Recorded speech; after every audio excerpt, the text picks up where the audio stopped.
one Zoom didn't record it correctly, and I had to upload the lecture from the previous year. So the one that you see in the playlist as lecture 1, it's in fact the same content, but from previous year, because Zoom didn't correctly record the meeting. Hopefully each time I should check at the beginning, so I check now and it's recording, so that's good. So hopefully this doesn't happen again, but just to make sure you guys are up to date, make sure you attend as much as you can. Okay, so let's start, because 10:30, and I guess I want to best utilize the time as much as I can. So what I am trying with you, and in this new world, we all are trying like new things to make sure you guys get the best experience. So I'm going to write on my tablet while opening the video from my laptop, because I want the tutorial to be more of like hands-on with you, right? So we will jump between the tablet and the laptop as we need. So if there is anything that is going on unexpected, for example, you're not able to see my writing, just let me know, and we'll see what we can do. Okay, so we are doing this together. So the basic, so just before even starting this tutorial, how the tutorials will happen, right? What I used to do in the past is that I was asking one of the TAs to do the tutorial, because with the physical meetings and lectures and office hours, people found it easy to approach me even if they have questions that are not addressed in the tutorial. But now it's harder, so I decided to do the tutorial myself. And I want the tutorial to be, I'm not going to tell you how to solve the lab or do the problems, but I'm going to introduce to you two main things, or at least this is what I hope to be able to do. The first thing is, what is the basic knowledge you need to understand the lab? Because, for example, you can go through the lab, follow all the steps, great, it passes, even you get the full mark, but you don't understand the basic knowledge behind the lab. So the main purpose of the lab is not to challenge you or to give you less grades. The main purpose of the lab is to make sure you understand well the concepts covered in lectures, right? So sometimes if you follow the steps without understanding, you might be able to do the lab, but that's not the target, right? You want really to learn. And this is one thing I'm trying to make sure in the tutorial, that I provide you with further understanding of what is the lab is covering from the theoretical knowledge to make sure you get it. The second thing is, if there is any hint or something that is practical in the lab that I might think you need help with, then I will jump on. For example, today we might look into some of the get commands, because some of you, or maybe most of you, this is the first time they deal with get. The second thing is unit testing. I will explain to you what do we mean by unit testing, and maybe also look into our code to see how to understand it. So these are the two main things that I'm going to cover in almost all tutorials. So the way we're doing it, because we have one lab every 2 weeks and we have a tutorial every week, so we might even have the chance to do the lab in one tutorial, and then the coming tutorial. This week is not the case, because next Friday I want to introduce lab 1, because it's starting as of Monday, right? But afterwards, we have 2 tutorials for each lab. One of them I'm going to utilize it to introduce the lab. The second one, we will touch on some more examples, or maybe pick a question from the lab and go through it. Also ask you if you have any questions, and then we can address that, right? So given that we have 2 tutorials for each lab, we might have more chance to touch on more examples. So overall, long story short, I want this to be practical, more than lectures as well, right? Okay, so 2 things in Lab 0 that might be new to you. The first one is get, or version control. The second one is unit testing, right? So let's start with version control. What are we doing? Why we are doing what we do, right? Previously, in past years, and this is not just for 2SH4. In fact, this is the case for all computer programming courses in MacMaster, ECE program at least. Students used to submit code on Avenue, right? And then TAs look into the code, download it, try to make sure it works, maybe run it, maybe some of them will not run it, and then go through it.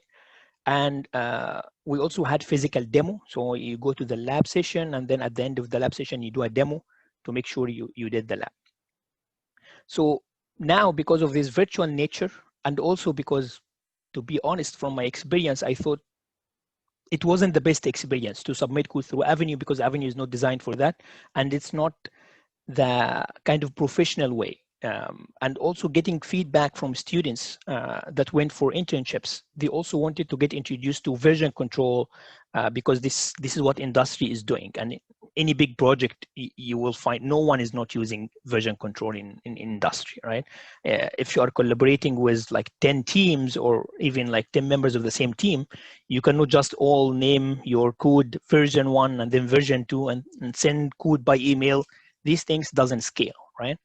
So so what we do instead is we use version control, and the idea is very basic and it's in fact very beautiful, right? So maybe there are some details, but I don't want you to get immersed in all the advanced topics of version control, because this can be a course of its own, right? But we are just using the basics to make sure you guys can have hands on that, and we utilize this as well to make the lab office hours, feedback, submission, grading more efficient. So we kind of have a twofold effect here. The first one is we get you introduced to something that is very practical. And then the second thing is we really use this in the course to make it more practical, to discuss with you the code you have done, see all the history you have, auto grade to some extent, right? So what is version control after all this discussion? So assume the following. Assume you have a project, and then you are, just for now, assume you have like a team of 2 members. But this can be 20 members, 200 members, but only 2 members also will make the point. So let's say, I don't know, this is Bob, and this is, I don't know, Lacey maybe, anyone. So if both of you are collaborating together and they are not working on the same room, like everyone is working remotely or at different times or even in different countries, right? So what you can see is, if you start developing, so assume we have our Lab 0 starter code here. So you have some basics of the code, maybe their documentation or the user requirements in the company, and then they get this in their local computer somehow. They start developing some of the code here. So let's say they add a block here, C0. This one adds a block C1. And then they try to, let's say the traditional way, every week they meet or they just exchange emails to start merging their code, right? To start making like the project is one entity at the end. Can you imagine if I just send this to, I don't know, the server or through email? I have C0 here, I start adding, so it's C1 here. They might overlap. So later I add another block of code. This one adds even another block. There are some overlaps. Let's see who changed what. There is a problem. Where the problem is coming from, it becomes a complete mess, right? So if it's a project that is big enough, it's going to be a complete mess. It's not going to work, right? So what is the solution? We have one of 2 solutions. The first one is, okay, let's say I can 100% split the code even between both. Like you have 10 functions, I have 10 functions. You might think this might work, right? And then you develop these 10 functions, don't touch the other 10. I do the other way around. Take the other 10 functions, don't touch your code. Does this work? In fact, not, right? Because those functions cannot be completely independent. Otherwise, this is not one big project. There must be an interface between the functions, right? So this alone doesn't work. So what else can we do? We can say we're going to meet at milestones, and then we put the functions together and start putting interface. But this, again, integration becomes much harder than what you might think, because the interface might affect your code itself. The way you develop your code will affect the way you read or write into other functions, and then things become a mess. Again, not scalable enough. The second completely different paradigm is we use version control. What we use version control, right? And what do we mean by version control? So what we do is you have a code in a repository. We call this the remote repository, right? In our case, your code is in the GitHub Classroom to SH4 repository, like Lab 0, for example, the invitation that you got, right? And then everyone can get his local version of the code. This is the starter code you get in your lab when you do a git clone, right? So this is the git clone that you do. So what is git clone? So you have done this through Eclipse IDE, maybe, because you are asked to import a Git project and then give the URL, right? So this step we have done through an IDE, but if you have only a terminal, this command is the one that is fetching the project or the code in general from the remote repository, or let's call it now the centralized server. This is not a very correct naming because Git especially is decentralized, but let's forget about this for now. We have a centralized code base, which is GitHub now. You get the local version of the code, and this is a complete equivalent copy of the code, right? So when you get that Lab 0 starter code, look into it and look into your Git repository. It's exactly the same thing before doing any modifications, right? So it's a complete, honest copy of the remote code. And here, this will be in what we call your local repository, right? Good. This is the first step even before creating your Eclipse project. You just fetch the code from the repository. And then think of, we have maybe 300 students into SH4. Everyone is doing that, right? Everyone is getting his own local copy, exactly from the same starter code, right? And then the second step is you create your project, you start doing the development. So you add the two numbers in the function, you add the test in the unit testing, you run your code, you make sure it works correctly. So you do all these edits. These edits is done in a place that we call your workplace, right? So on your desk, there are two different things, the local repo and your workplace. This is where you do all the edits of your code initially, right? So in this part, you are not dealing with Git at all. In fact, you are dealing with Eclipse or writing C code, whatever the IDE you are using, right? But now you want to reflect these changes into the repository. For example, in Lab 0, you want to submit your code, right? So what do? I asked you in Lab 0 to do multiple steps. The first one is I told you to do a git add, right? So git add, and then the files you change it. This is going to take all the changes from your workplace into your local repo, right? So first of all, git add would say, okay, I have file 1, 2, 3, 4. So you create a list of the files you want to modify in the repository, right? And then after git add, you do a git commit. And then maybe here you need to provide a message, whatever. So git add and git commit, first of all, git add creates a list of the files you want to modify, and then git commit is going to put all these modifications from the workplace into your local repo, right? That means now your local repo became divergent or different from the remote GitHub account because you have modifications that is not there, right? Where do you do this git add? I will come into this, but let's focus on the concept and then we will come into what do we do actually in the coding, right? Then everything now is in your local repo, but it didn't reflect yet in the remote repo, right? So all of this, in fact, can be done offline. You don't need an internet connection because you are working locally in your desk. But you want me to see your code, right? You want the TA to see that you have submitted, right? And here comes the git push. So the git push is taking your local repo and then submitting this, updating the remote repository, the centralized one, with your changes, right? Does this make sense? So why this is great? This is great because, okay, in your lab, everyone is working individually, but again, if you are working on a collaborator, with a collaborator in a bigger project, everyone can, first of all, do his own changes offline. No one cares about what he's doing. And then you push your code, but others might have been already pushing, right? So there might be a conflict there, right? So people are doing different things to what we call merge or resolve the conflicts, right?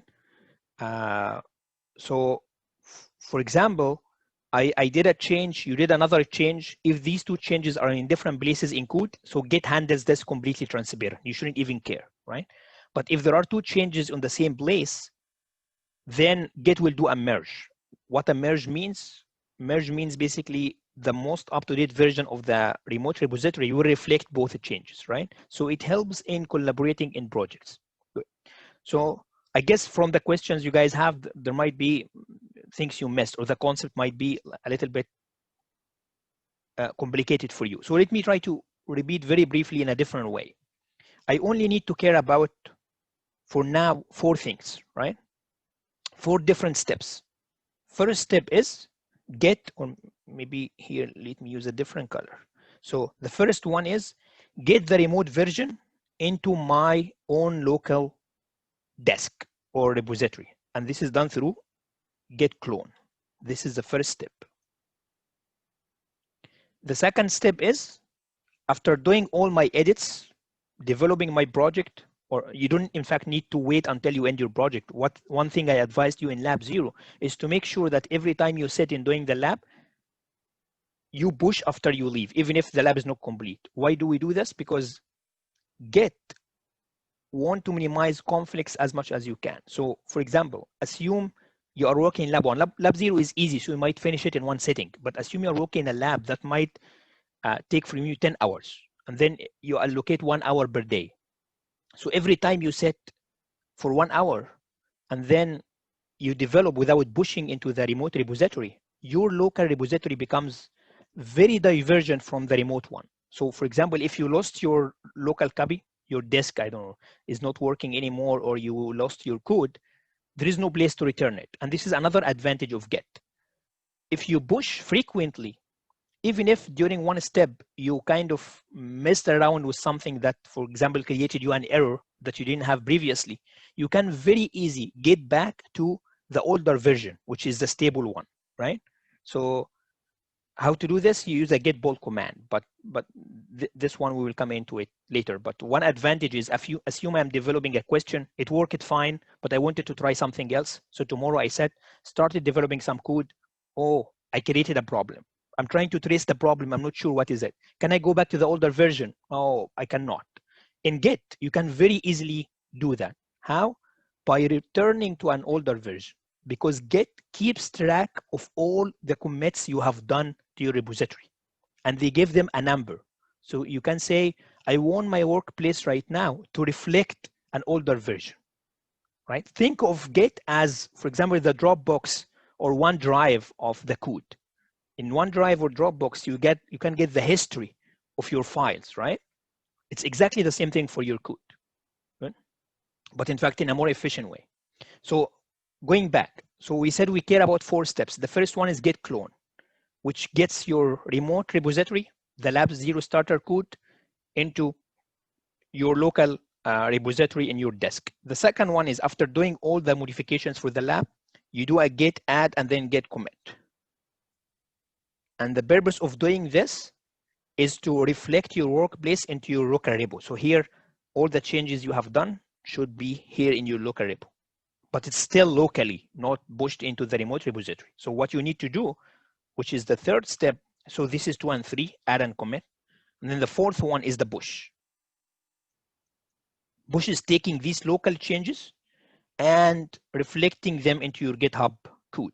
You can check this yourself. For example, before doing a push, look into your GitHub web page, see the code changes, and then after you do a push, go back to your browser, look into your code. You will see it reflects the new changes. It gives it a new commit number, and even in GitHub, it's very beautiful that it can tell you what exactly you have changed. Things look at green and red. If you added a code, it's green. If you remove the code, it's red. So you can compare different commits together, right? To be able to track what changes you have done. So these are the 4 things we need to care about in Git, right? So let me see if you guys have any further questions, and then I can move forward.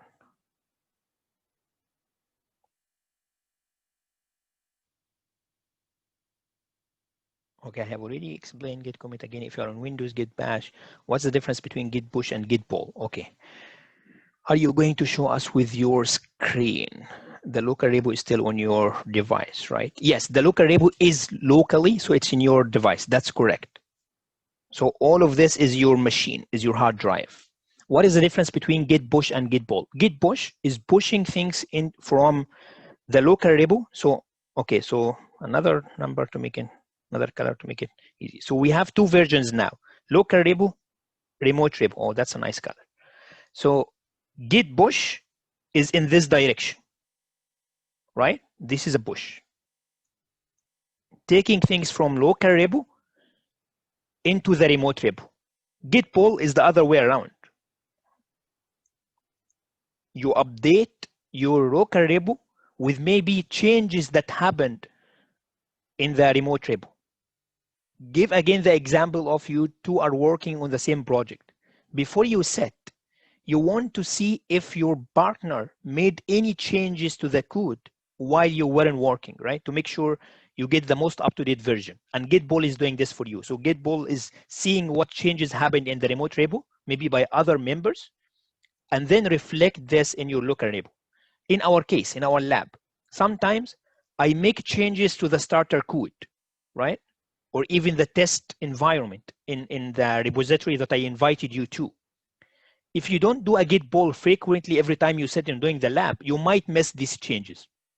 So you will find in lab 0, I advised you that to do these. Now we have 5 steps because pull is the 5th one. I advised you to do these 5 steps all the time you sit with doing the lab. Start by pulling any updates before even doing any development in your code, right? Each time you set. And then once you do all the changes, do add, commit, then push before you leave. Tomorrow, when you come to continue in your lab, do a pull, all the changes, add, commit, push, and then make this your habit, right? Okay.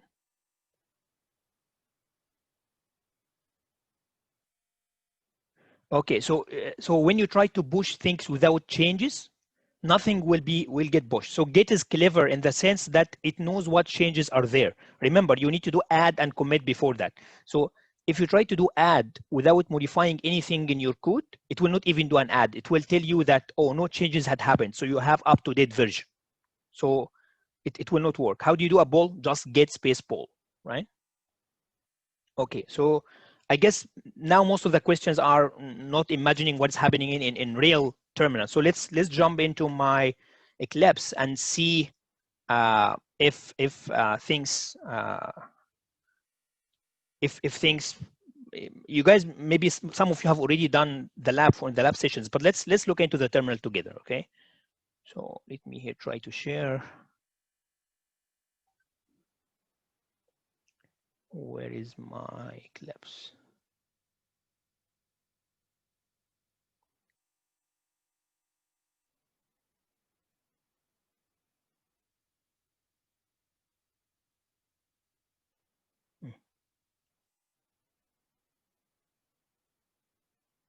Okay.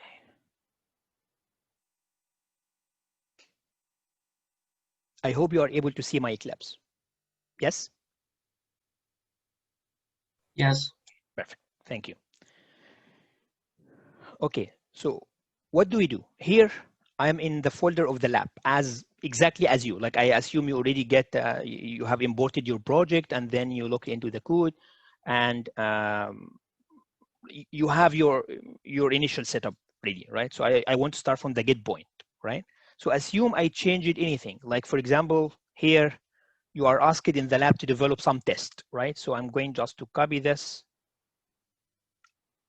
here, or maybe let's not touch the tests for now because I want to explain this separately. Maybe I just go to the question itself, and then I do something like, I don't know, I change any line, right? Return input 1. I'm returning anything. So now I made a change, right? In fact, if you want to check if your local repository is different from your remote one, or if you have done any changes, you can do get status. This is another beautiful command that tells you what files you have modified, right? So here it tells you, oh, I modified question1.c. And then it tells you, oh, use get add or get commit minus -a to make sure you commit your changes to the local repo, right? So now what I'm going to do is get Oh, first of all, maybe you guys have a question of how even this terminal thing, right? So you have detailed steps in your lab 0 to obtain this terminal. One thing I have observed from your questions in office hours for the TAs is for the Mac users, Eclipse might be a little bit different in the terminal side. But for Mac, in fact, you don't even need to care about opening a terminal in Eclipse because Mac has a Unix shell by default. Windows has this problem that they don't have a Unix shell that comes with the Windows operating system. This is why we have these extra steps to install the terminal within Eclipse itself. In your Mac, just open a normal terminal and it's a bash or a Unix terminal by default, right? So open a terminal. I guess you can do this from, I don't like your search or command or whatever the way you open a terminal in Mac, and then you just need to go to the folder where you have your local repository. Here I have it in 2sh4-labs, lab 0, and then my username, right? So the way you go to this folder from the terminal is just do a CD, right? So you CD, so assume here I'm in, I don't know, in C, right? So I want to go to the get repository that I created for the code, that I cloned the code into. So I can do CD, then first I go to D, oh, but I'm already here. So, okay, so CD, and then D/ then 2sh4-labs, and then here you are in 2sh4-labs, and then CD, the name of the lab itself, which is this one. So CD command, it tells you which directory to go to, right? So you have to be in the same directory that you have the lab in. To check if you are really in the directory, because these are also problems I face in office hours, you need to make sure you are in the directory that you fetched the code into. To check this, you can do an ls command, which tells you what files you have in this current folder you are in. And here, these are the lab files. So I'm sure I'm the correct directory, right? So let's go back to get. So what do you do? So we modified something. Again, through get status, you are able to see what did you modify. Then you need to do a get add, and then either add all files or add only the file that you have modified, or just do asterisk, which is all, or do dot, which is the current directory. Everything might work, right? So I'm just adding everything. By only adding, this doesn't work, because I told you need to add, create the list of the modified files, but also commit, which takes the workspace into the local repo. So I do a get, commit, and then question 1 modified, for example, any message you would put, right? Now, my local repo is reflecting the changes. I need to push this into the repo, right? So I need to do get push, right? Once you do a get push, it pushes things, right, to the far. So if I go back, if I go to my GitHub account, I would find that this change now is reflected there, right? Good.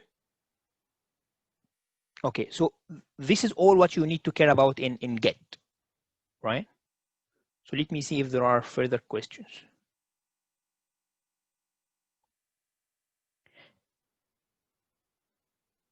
Yeah, okay, I guess ls is not recognized if you are opening a terminal in Windows that is not a bash terminal, right? So if you installed get terminal as, because there is a section how to get installed in your Windows, right? Bash is basically the terminal that takes Linux commands, right? If ls doesn't work, don't care, it doesn't matter. Just focus on the get commands. If get commands are working, that's perfect, right? So here, okay, let me show you something. If I just okay, from here, assume I just close this terminal, right? And then I guess the way I can show a terminal, if I remember correctly, is from Windows, and then appearance. Is that correct? What you guys have in your lab 0 document? Show view terminal. Okay. So here, when you try to open a terminal, it asks you what terminal you want, right? If you can get bash local terminal. I just pick local terminal, right? So the type of the terminal might might reflect on what commands you can execute. But if, as far as Git commands are going on, you shouldn't worry, right? So let me go back to the lab folder. Okay, so what else I wanted to show you, right? So let's make sure, like git push, a kind of saving in local repo. No, git push is saving to the remote repo. Git commit is saving into the local repo. Git add, okay, again, just very briefly before we switch to the unit testing, because I know this might be a little bit confusing to you, right? So let me try to re-explain that. Git add is only creating a list of the files that you want to update in your repo, right? So it's just a list. It's nowhere. It's just a list saying, I want to update. For example, when I did a git add question1.c, it means I'm telling Git that, oh, this file I modified, I want it to be updated, right? But it doesn't make any changes to the local repo or the remote repo. And then git commit is modifying my local repo. Good. But the remote one is not updated yet, so it's all in my desk. You need to do a git push to make sure you transfer things from the local repo to the remote repo. I hope that's now clear. Okay, perfect. So by doing this, I guess it's a very introductory tutorial to Git. And if you have further questions, you can utilize the office hours for that. Yeah, thank you. So let's now look into the other part of the lab, right? Which is unit testing.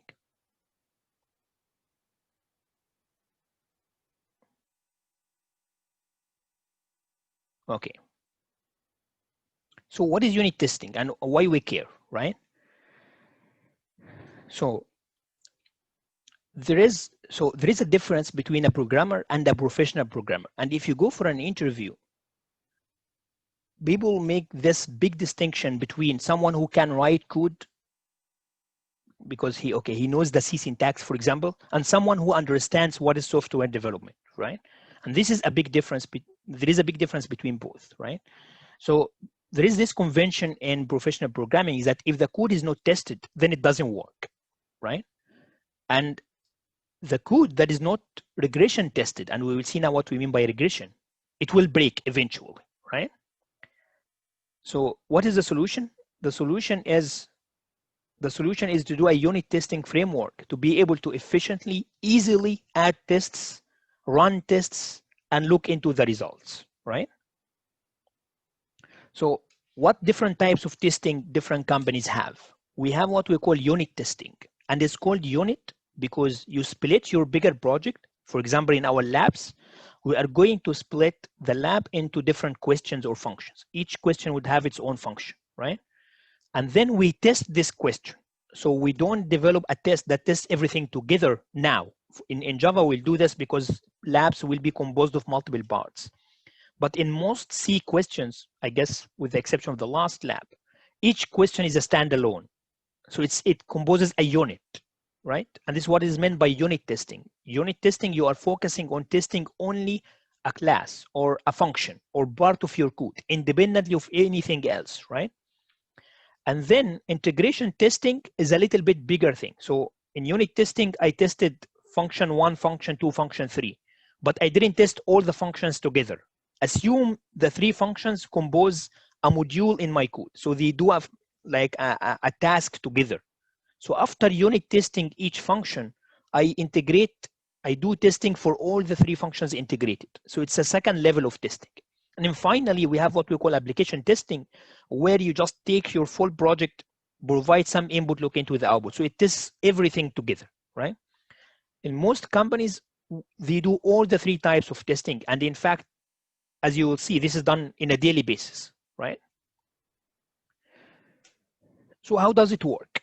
So for someone who is writing, like for someone who's just doing programming as a hobby or someone that is not into professional programming, you can just say, okay, after I do my code, I manually try to run some tests to see if they work. Like, for example, I provide some input, look into the output, oh, this makes sense, great. Or add some printf statements to check the code does what it's supposed to do, right?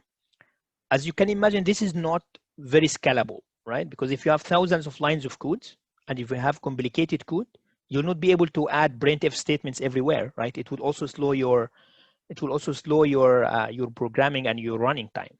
So instead, you can do what we call automated testing, where you have a framework that does all the testing for you. And this is what we achieved for 2SH4. Is I am already giving you a framework that you can easily include a test with a single line of code or 2 lines of code, and you are also able to compare your output to see whether you pass the test or not, right? So automated testing makes it very easy. Okay, at the beginning, it might require some kind of labor work or some effort to develop the framework itself. But once we have it, it makes it very easy to test. So regression testing. So in companies, like, for example, this is what we used to have at Intel and at Qualcomm. So assume I'm working in a project, right? You go for an internship, you are assigned a task. This task is part of a bigger workforce, or is part of a bigger code base, right? You have just taken a very simple function, but this function has to be integrated to the bigger project. Each time, and this is what all big companies do, during night, they run thousands of tests every day to make sure that the bigger build, the remote repository, the one that has all the full code, is not breaking, because someone can mistakenly, or you are a new entrant, you are not very sure of what you are doing, you push the change that breaks everything, right? So if they don't test this daily, they might end up having a big problem after a month or so. So what all companies, big companies at least, doing is every night they run what they call regression testing, and this takes like thousands of test cases to make sure they all pass. And if they break, they can tell you exactly where the code broke and who is the reason for this. And how do they know that? From the commit history. Remember, in Git, you know who committed what and at which stage, right? So they connect this with Git to see, oh, like Muhammad broke this function which led to the break of the bigger code at time 931 for line code 981, right? So they can do this very specifically in an automated way by connecting unit testing with GitHub, right? Okay.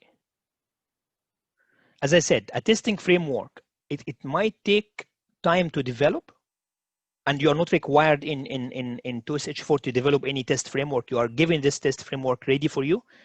But after having it, it makes it very easy to use and is standardized. So the way you add testing, as we will see now, it's just a very standard way. You know exactly what you want to do. It takes you 1 minute to add an additional test. And it enables automatic execution of regression tests. For example, every one of you, when pushes a change to the Git, once you submit your lab, we run all the tests automatically. And this is how we are able to let you know whether your code passed or failed, because all the tests run by default, right? Okay, we have done this. Okay, we differentiate between test cases. Forget about assertions for now. So test cases and test suites, right? So as you will see in the lab, a test case is a single function in our case, but generally it's just testing a single task or a single function in the code. Multiple test cases would compose what we call test suite. So a test suite is a collection of test cases that can be executed automatically by a single line of code or a single command, right? So let's see of what do we have. I mean, some more practical information here if you are lost with the theoretical information, right? So in our case, we use what we call QTest. It's a framework for C unit testing. And it's composed of the following, and this is very important for you to understand what code you guys have in Lab 0 even. And this is the standard way of all labs. So one beautiful thing is, once you understand how Lab 0 works, which is the main purpose of the lab, to get the environment, all the labs will be, all the C labs, and to some extent Java labs, will be composed of exactly the same infrastructure. So the compiler in your case is within the Eclipse IDE itself, right? What do we have? You have your own code which what we call here unit under test. For example, in lab 0, we have question 1, questions.h and question 1.c. This is the actual code of the lab, right? Which is the function adding 2 numbers. So this is the lab we develop. Good. But also we have the test framework files. So we have the qtest.h, qtest.c, test cases.c, all test.c. All these 4 files are the test cases file, right? Files. What they are of 2 parts. The first one is the library files itself. So the functions that are executing the tests, right? And this is in qtest.h, qtest.c. And you don't need to touch this at all, right? We are using this as a library that we are using the function. So this is not, you are not supposed to touch at all, right? And then what you need to do, in fact, the only file you need to modify is test cases.c, because this is where you include your tests, right, in the test suite. Good. So the compiler takes all these 3 together, run them, apply the tests to your unit under test code, which is question 1 in our case, and it provides you with an executable that once you run it, you get a test report, right? For example, if you try to run your lab 0 code after you develop it, it tell you one of 2 things. Either you have failures, so it will tell you what test failed, what is the expected output, and what is the actual output you have, or it will tell you, okay, 3 tests passed, and you are good, right? How is this possible? Remember in the second lecture, I said any C code would start executing from the main function, right?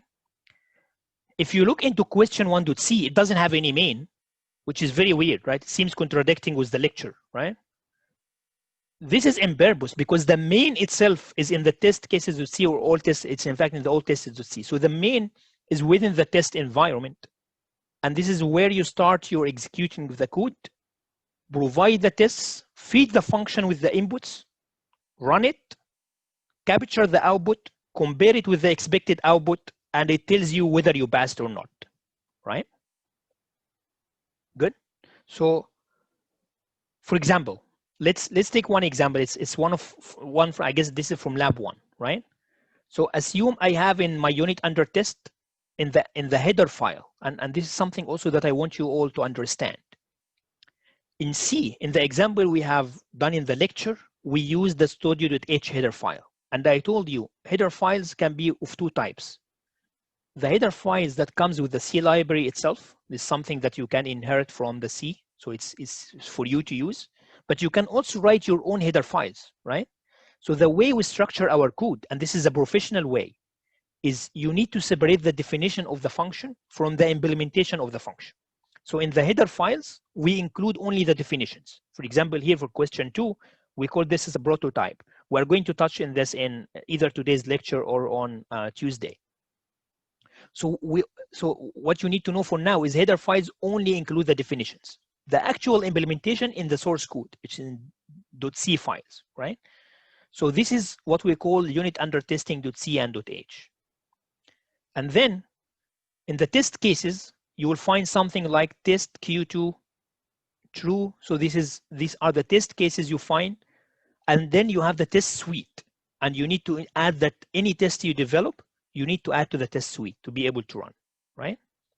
And then here are some definitions of how really things happen. So you don't need to care about this. This is basically tells run this test suite, make sure you have the definitions of the functions you use, right? If everything is okay, great. You get an okay, you pass 3 tests.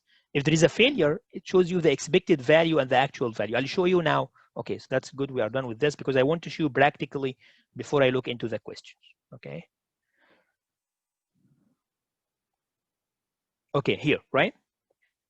So assume I want to run, so this, I wouldn't expect this to pass, right?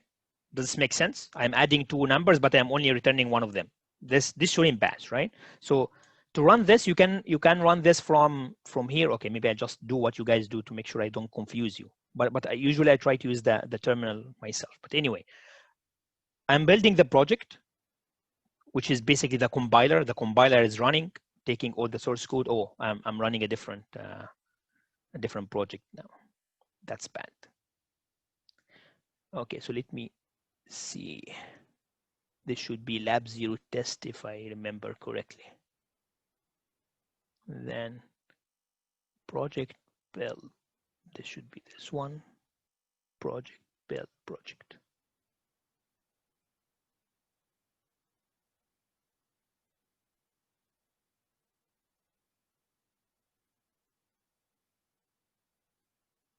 Is there a problem we have? That's interesting. Let's see if I can run.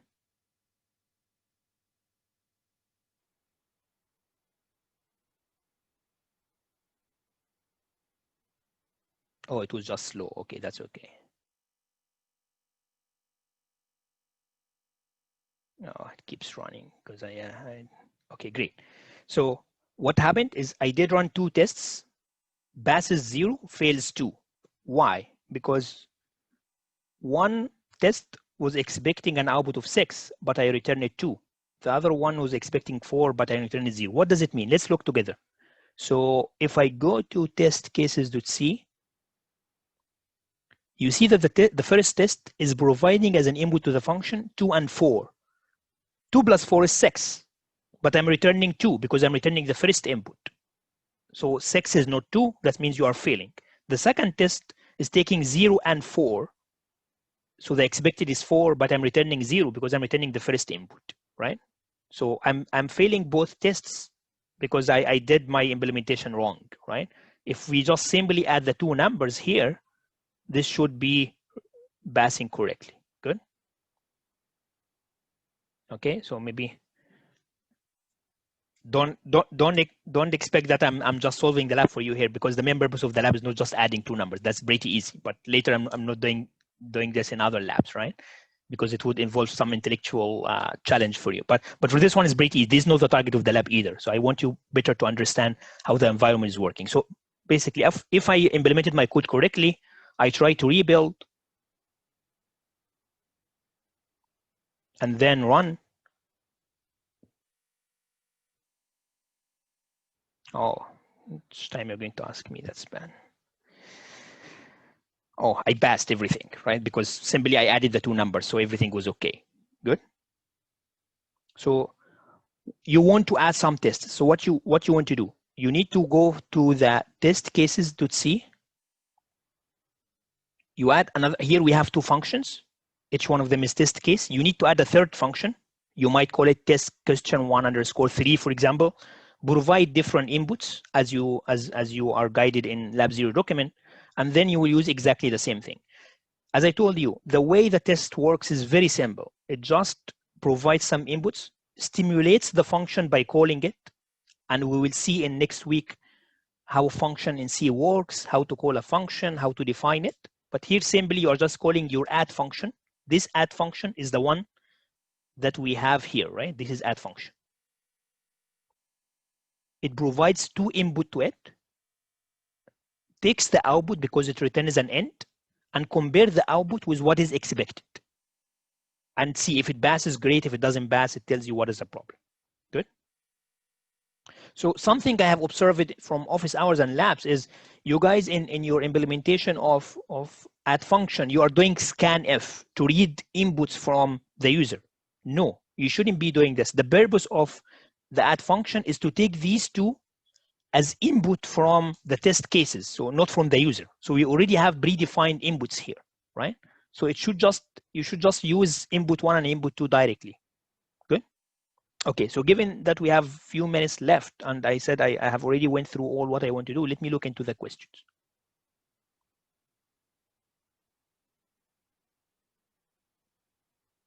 You are missing a line in test cases.c. Exactly. So, okay, thank you for that. So after adding this test, for example, assume I added test 3 here, right? I told you that there is a difference between test cases and test suite. Test suite includes all the tests. So as you find here, I define a test suite that I call it lab 0 get suite. And then for each test, I add it to the test suite. Here I'm adding test question 1_1, which is the first test. And in the second one, I'm adding the second test. So if you are developing a third test here, or a fourth one, or a fifth one, you should also add a single line here that adds your test into the test suite. Otherwise, it's not going to run, right? Because the way QTest is working, it looks into this test suite function and it runs all the tests there. So if you define the function here, but you didn't use it here, it will not run, right? So for any test you add, you should add it to the test suite, exactly the same way as we have here. Good. Thank you for that.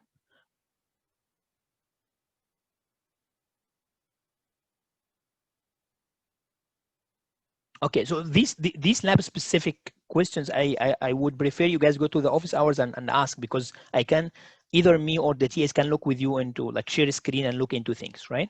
I guess this is your question, Requin. What I have found, and this is a common problem I found, in the only questions I'm going to answer in the tutorial session is the ones that I find very common. One very common problem I have found in the past week is the following. Although in fact it was very clear in Lab 0 document. We do two steps. We import the Git repository locally, and then we create an Eclipse project. And it has been said in Lab 0 document, you have to make sure that the Eclipse project get created in the same folder as the Git repository.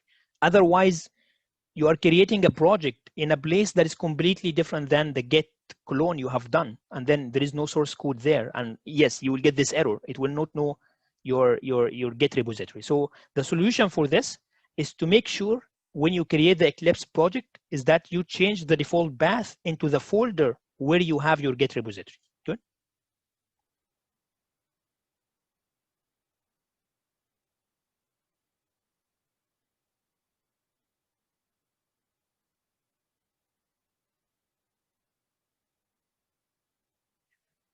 Okay, these are some specific questions that I believe it's better addressed into the lab session.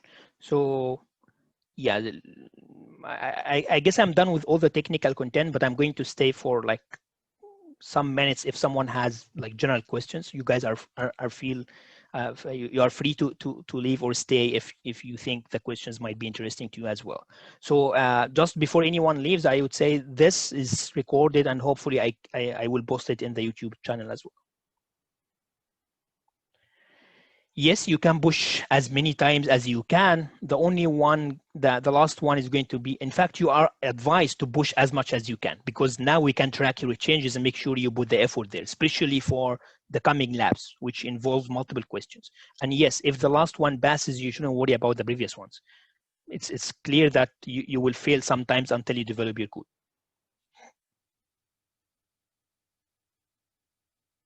Where is the reading schedule for this class posted? I'm not sure if I get the question, Snigda. So please clarify this or just send me an email and I can, oh, the text box. There is no, I'd say required text book, but there are recommended ones and you'll find them in the outline. And the main thing in this course is heavily dependent on the PowerPoint slides with the examples we have and the lecture videos and the examples we do and the labs as well. So if you do this, you shouldn't worry much about recommending textbooks. But if you require more information, the recommended textbooks are good. Thanks. The homework questions, the only thing is the lab. So you should, by developing the lab, you should be okay.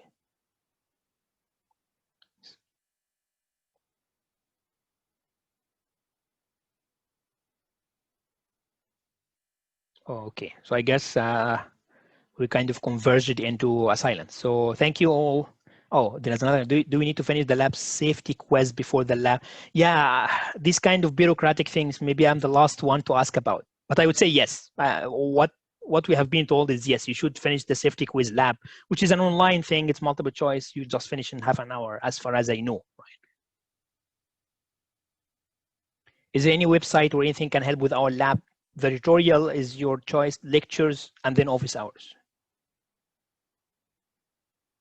How do I check where the repo is? It's exactly the same place where you imported the Git project to, right? Where do you get the safety quiz? I guess it's an Avenue. Everyone gets it on Avenue. Yeah, I'm not sure, to be honest. I'm not involved in the safety quiz, but what I have been told is on Avenue for everyone. You can ask your colleagues for that. Okay, thank you all. And I guess I'll see you in 1 hour in the lectures then. Thank you.